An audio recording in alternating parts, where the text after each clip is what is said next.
Salut à tous et bienvenue dans cette nouvelle vidéo. Aujourd'hui, on va parler de comment on peut fabriquer et concevoir sa propre station d'énergie électrique. C'est parti!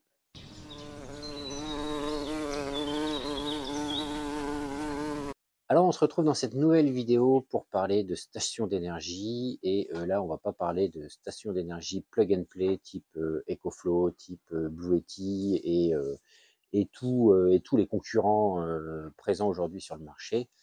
On va parler de comment on peut se constituer son propre système de station d'énergie en cas de coupure, en cas de besoin, en cas de ce que vous voulez.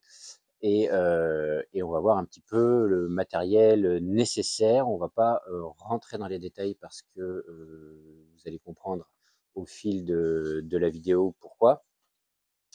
Et on commence tout de suite, en fait, je veux juste vous mettre en garde, renseignez-vous bien sur les lois, renseignez-vous bien sur ce qu'il est possible de faire, sur vos capacités techniques même, sur, sur vos besoins, sur qu'est-ce que vous voulez alimenter en cas de coupure chez vous, toutes ces notions de puissance, d'ampérage, de charge, etc. C'est assez important. C'est pour ça que je ne vais pas détailler ici tout dans cette vidéo. Je vais vous donner quelques exemples. Je vais vous montrer ce que moi j'ai fait et puis vous expliquer un petit peu les tests que j'ai fait avec pour voir un petit peu ce que ça peut supporter. Donc, pour se constituer une station d'énergie qui va pouvoir marcher eh bien, en cas de besoin, en cas de coupure de réseau, soit de manière automatisée, c'est-à-dire dès l'instant que les réseaux lâchent, eh bien, le système prend le relais, ou alors eh bien, manuellement, c'est-à-dire que de toute façon, il faudra le même matériel à peu près, mais ou bien manuellement, dès l'instant que vous voyez que vous êtes coupé, eh bien, vous allumez votre station d'énergie et vous venez y brancher ce que vous voulez brancher pour alimenter les appareils qui vous semblent nécessaires à alimenter pendant une coupure d'électricité. Donc, pour ça, qu'est-ce qu'il va nous falloir? Donc, il va nous falloir du stockage, donc une batterie. Donc, il existe différents types de batteries. Encore une fois, renseignez-vous bien sur les différents types de batteries, sur ce qu'il est possible de faire avec les différentes technologies de batterie, les puissances qu'on est capable de leur soutirer par rapport aux puissances qu'elles sont capables de délivrer au total, les charges qu'on peut leur mettre dessus, etc. etc. Donc moi j'ai choisi du lithium fer phosphate parce que j'ai préféré prendre du lithium fer phosphate. Donc encore une fois, renseignez-vous bien sur les technologies. Donc il nous faut du stockage donc de la batterie et il nous faut donc un onduleur hybride. Un onduleur hybride, c'est quoi? Eh bien, on appelle ça aussi des onduleurs chargeurs.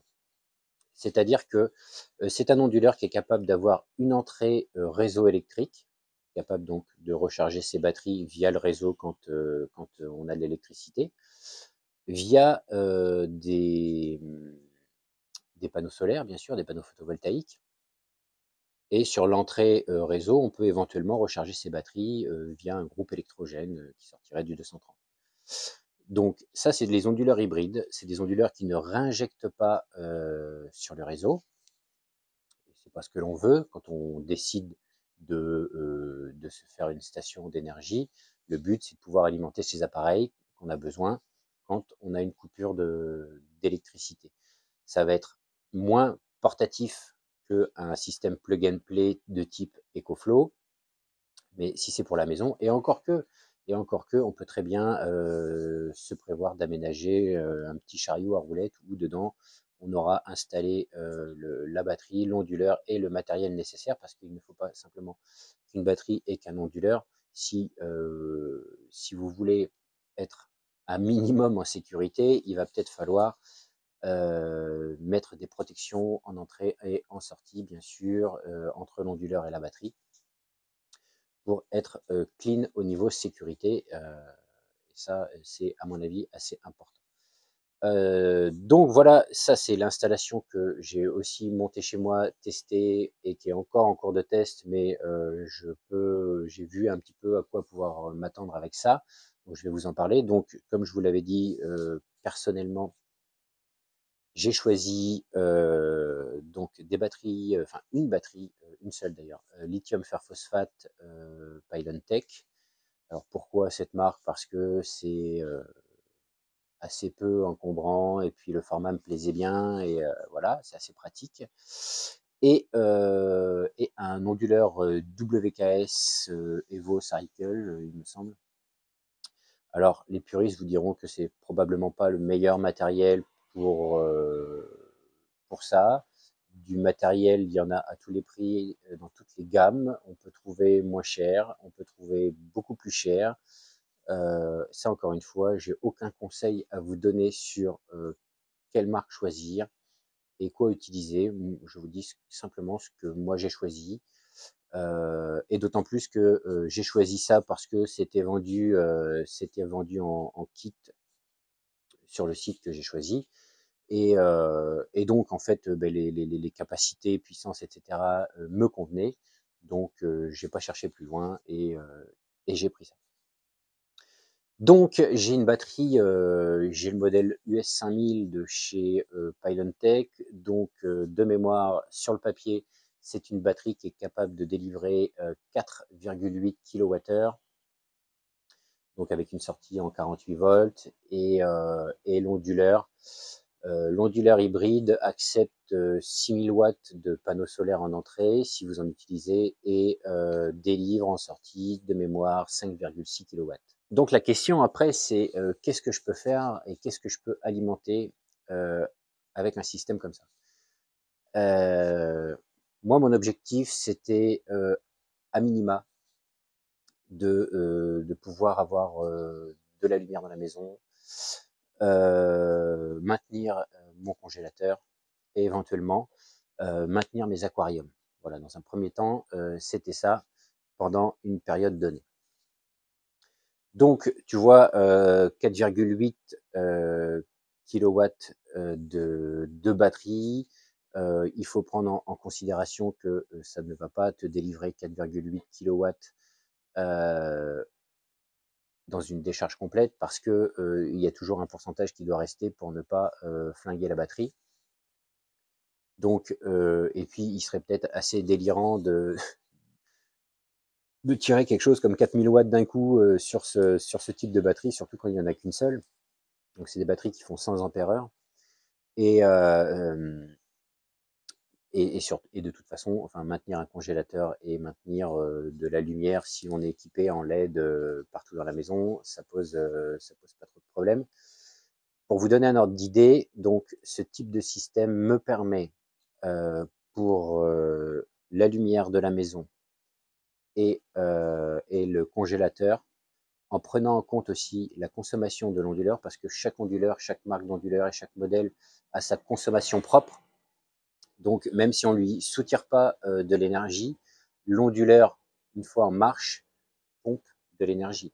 Donc, en prenant en considération les chiffres que je vais vous donner, prennent en considération la consommation également de l'onduleur, de ce modèle-ci en tout cas, pour maintenir lumière de toute la maison et le congélateur, avec un système comme ça, je tiens un peu plus de 2 jours, un peu plus, on va dire, de 48 heures. Si j'ajoute à cela ma batterie qui s'est totalement réduite d'ailleurs quand même, si j'ajoute à cela mes aquariums, donc dans un aquarium, si tu n'es pas aquariophile, eh bien il y a du chauffage, il y a de la filtration, il y a de l'éclairage. Donc si je rajoute ça, je tiens 10 heures. Au-delà de 10 heures, le système s'arrêtera parce que il n'y aura plus assez d'énergie pour alimenter et pour conserver la batterie, l'intégrité, on va dire, de la batterie. Je vais tenir 10 heures avec un système comme ça. À savoir que ici, je t'ai dit également que j'alimentais la lumière de toute la maison. Quand tu te lances dans un système comme ça et que tu veux alimenter toute la maison, il va falloir modifier eh bien, le tableau électrique de la maison parce que, comment dire, tu réalimentes toute une partie du circuit de la maison. Donc, encore une fois, renseignez-vous bien sur ce qu'il est possible de faire, mettre des protections en entrée, en sortie, des différentiels, des disjoncteurs et tout ce qu'il faut, des sections de câbles adéquates. Il faut prendre en compte tout ça. Il ne faut pas que simplement prendre un onduleur et une batterie dans un cas comme ça. Si tu te prévois un petit système onduleur-batterie où en entrée réseau, tu viens y mettre une prise, en sortie d'onduleur, tu viens y mettre une prise et à ce moment-là, quand le réseau coupe, eh bien, tu mets en marche ton système et tu viens raccorder ta prise de sortie à l'appareil que tu as besoin ou aux appareils avec éventuellement une multiprise dans la limite du raisonnable, bien sûr, et de l'installation. Là, tu ne vas pas aller modifier ton installation domestique de maison. Si par contre, bien sûr, comme je te l'ai dit, si tu veux alimenter, là, tu vois, je suis encore en phase de test et là, par exemple, les lumières qui m'éclairent sont alimentées par ma batterie. Et bien là, tu es obligé de finalement dissocier et on va dire séparer le circuit du réseau, on va dire EDF, du réseau de ta batterie.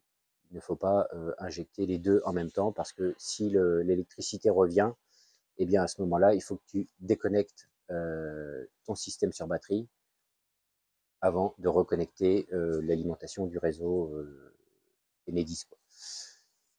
Voilà, donc tu l'auras bien compris, les besoins de chacun seront différents, les usages de chacun sont différents, les puissances pour chacun sont différents, le choix du matériel pour chacun est différent. C'est pourquoi je ne rentre pas vraiment dans les détails. Je ne rentre pas non plus dans les détails de charge, décharge. Si vous voulez des précisions sur un point spécifique pour se constituer sa propre station d'énergie, eh bien, n'hésitez pas à poser des questions en commentaire et en fonction, soit je referai une vidéo sur un point particulier, soit je répondrai simplement en commentaire si j'estime qu'une vidéo n'est pas nécessaire. N'hésitez pas à poser vos questions sur ces systèmes-là. Aussi une petite recommandation pour ceux qui, j'avais fait une vidéo à l'époque, voudraient par exemple stocker de l'énergie, on va dire pomper en heure creuse pour la diffuser en heure pleine. Faites les calculs, encore une fois, en prenant en considération la consommation de l'appareil et on se rend vite compte que l'investissement est difficilement rentable avec le temps. Là, le but, c'est vraiment de, comment dire, d'avoir une station de secours si on souhaite avoir eh bien, de l'électricité en cas de coupure pendant l'hiver généralement, ou quand il arrive, je ne sais pas, une chute d'arbre sur un câble, enfin, peu importe quoi, on a cette petite réserve grâce à notre station.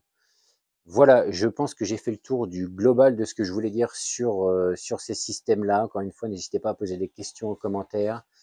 Eh bien, j'essaierai de vous répondre. Voilà. J'espère que cette petite vidéo vous a plu. Si c'est le cas, n'hésitez pas à mettre le petit pouce qui va bien. N'hésitez pas à vous abonner. Je vous dis à la prochaine. Salut!